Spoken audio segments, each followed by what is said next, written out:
عن عبد الله بن عباس رضي الله تعالى عنهما قال طاف النبي صلى الله عليه وسلم في حجة الوداع على بعير يستلم الركن بمحجن.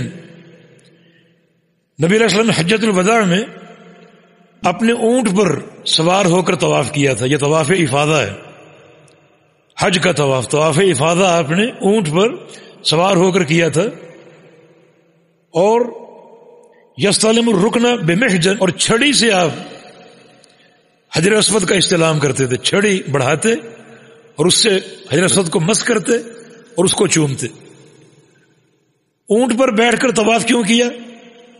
صحابہ کو مناسک حج سکھانے کے لیے. بلندی پر میں موجود ہوں اور یہ صحابہ جو 1,00,000 سے زیادہ تعداد میں ہیں مجھے قریب اور دور سے دیکھ سکیں اور طریقہ حج مجھ سے سیکھ سکیں.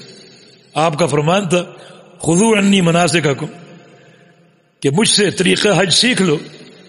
لعلی لا حج بعد عامی ھذا، شاید مجھے اس سال کے بعد حج کرنے کا موقع نہ ملے، شاید یہ آخری حج ہو، تو پھر اچھی طرح مجھے دیکھو اور طریقہ حج سیکھ لو.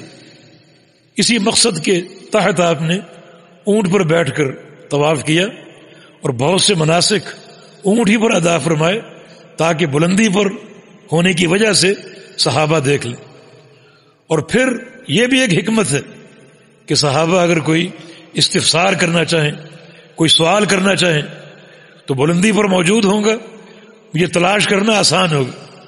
اگر ان کے ساتھ زمین پر چل رہا ہوں گا تو مجھے ڈھونڈنا مشکل ہوگا اور مجھ تک پہنچنا مشکل ہوگا. لیکن بلندی پر ہونے کی بنا پر مجھ تک پہنچنا، تلاش کرنا آسان ہوگا اور مجھ سے اپنی دین کے تعلق سے اور حج کے تعلق سے سوال کر سکیں.